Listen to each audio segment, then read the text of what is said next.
Carsten. How are you? Pretty good, pretty good. Thank you for having me. How are you doing? I'm well, thank you. My name's Sarah. I'm with the CableTV.com blog, and we're just super excited to chat with you this morning. And you just had the big High Castle premiere in New York City, right?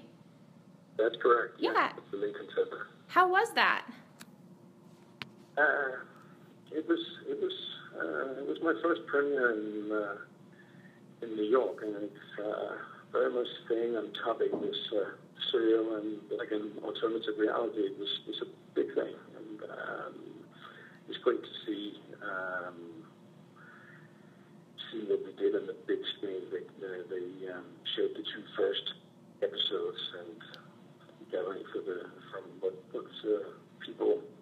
The response we got, I think it turned out pretty good. Yeah, definitely.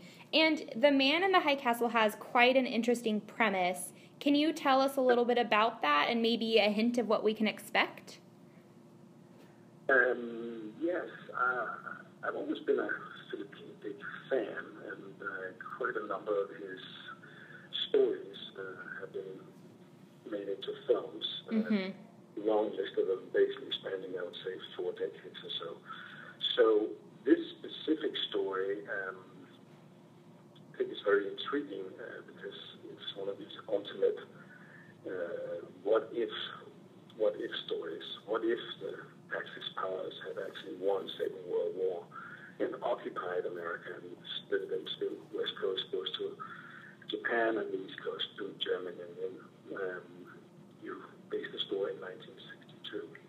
So that's kind of where we pick up the story. Right. And what can you tell us about your character? In some ways, it seems like you're really playing two people. Is that right? That's correct. When we first on my way to San Francisco for a meeting with the Japanese trade minister, and posing as Victor Baines, but I am really Rudolf Wagner, who's worried about what could happen. Colonel Rudolf Wagner was very worried about what could happen if Hitler passes. Mm-hmm. There could be a power vacuum in Berlin that could ultimately lead to another war with Japan. So meeting with the trade minister, have a secret meeting there to try and avert another world war, so to speak.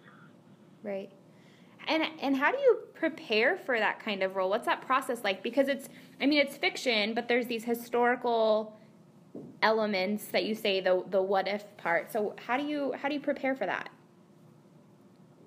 Well, coming from Denmark was obviously occupied during the Second World War, so growing up was part of our history in school and something that people talked about. And in this specific case, where the war ended in 1945, and then you jump 17 years to 1962, Frank Spotnich and his custodian of the written word on the set, Dan Percival, was very helpful by bridging the gap, because you build an alternative reality in those 17 years in order to figure out exactly where you are when we pick up. So that combined with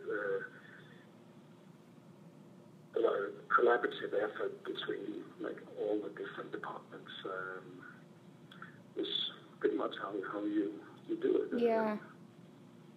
Okay. But yeah, that makes sense. It's super intense. What is it like anticipating and promoting a full season of a show that comes out all at once? I mean, it happens more and more, but I imagine that there's some different elements there versus a traditional on-air show. Yeah, I mean, originally I never thought that this binge-watching thing was going to catch on. Yeah. Now I'm like a big part of it myself. I kind of enjoy it, and if the show I like, I would wait until the end of the season if it's not a streaming show, and I'll watch everything over a weekend. So, Mm-hmm. again, reading a modern book, you can take as much as you like at your own discretion, and it also gives an audience a chance to really connect with the story and characters, because you don't have to wait a week Right. to kind of get to pick up from where you left. Right. And with that, since all 10 episodes come out on Amazon at once, people will likely watch it in chunks or all at once. So what do you think makes it a solid binge-watch-worthy show to watch, or maybe just why people should check it out? I think that it's an alternative reality, and one of these if stories that people have always thought, what would happen today? Where would, in this case in 1962, where would the world be? Mm-hmm. I think it's such a huge part of our history. So many people gave their lives in order to have the freedom we have today, freedom of speech, freedom of, Definitely. being. And I think there's always been a lot of fascination about that. I know that I've heard that Ridley Scott had for a while thought about making it into a film, and I just think it's a premise that appealed to a lot of people, and to yeah. It's way to say it's really the ultimate what if story. Certainly, for sure. I'm going to go backwards a sec and focus more on you. I think I read that you have a degree in economics. Is that right? That's correct. Okay. That's correct, yes. Yeah, and so how did you transition from that to the professional acting world? What kind of sparked that interest, or tell me about that? That's a good question. I'm still looking for that answer.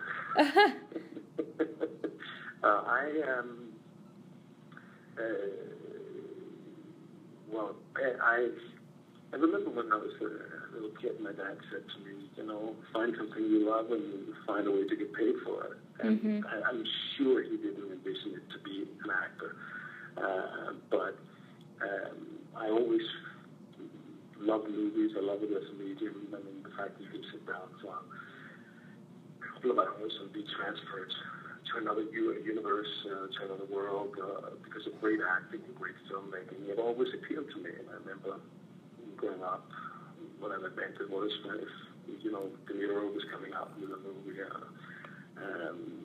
So I just, it was not something, I don't come from an arts family, so it was really on the cards. So after I'd done my degree, I thought, a fellow countryman of mine, Hans Christian Andersen, always said that to travel is to live. Right. Drives out the notion. So I went to London and started there, went to school, got some jobs, and then ultimately ended up in Los Angeles. Nice. Well, yeah, that's an awesome story, for sure. So, out of all of the characters you've played, you've appeared on many, many shows and films. Excluding High Castle, what have been a couple of your favorite characters to play?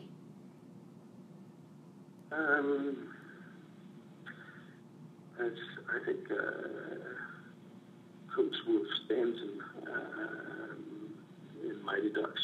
Some various different reasons. It was my first U.S. film, and working on a big scale, having your own trailer, being involved in this, that whole world of this was quite something. And over the years, having seen what that film had meant to so many kids. Oh, for sure. And so I would say that was definitely a favorite part of mine.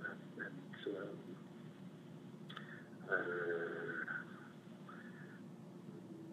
what else can I That's great. I have a TV series on that's out on Netflix that I'm quite proud of, called Rita, which is a Danish TV series. Okay. But I would say in this character Wegner is very interesting. It's a very complex character that's deeply flawed, and he's done terrible things, and all these actions that you've done weighs heavily upon him and made a mess of his life. Yeah. So you could say that he's haunted by the atrocities that he committed on behalf of the Reich, and his effort to avoid the burden of the war between the Japanese and the Nazi empires is his attempt for atonement or redemption. Mm-hmm. So I think that's pretty complex. Yeah. Story. Yeah. Sounds like it. And given that your show is an Amazon original series, and because we're in an entertainment blog, I have to ask you, and you mentioned that you have binge-watched some shows, so what are your favorite shows to maybe watch on the weekend when you have time and watch a bunch of? I'm a Kevin Spacey fan, so House of Cards. Yeah. Obviously, that appeals to me a lot. Homeland, Game of Thrones, and a few, definitely. Yeah, those are great.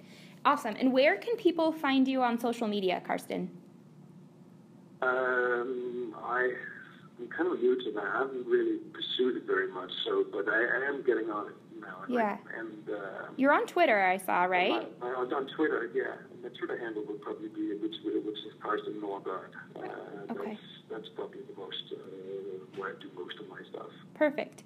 And again, all 10 episodes of The Man in the High Castle Season 1 appear on November 20th on Amazon Prime. We can't wait to watch the season in full. I'm really grateful for your time. I know that it's been a crazy week for you, I imagine. And thank you again. Thank you for having me.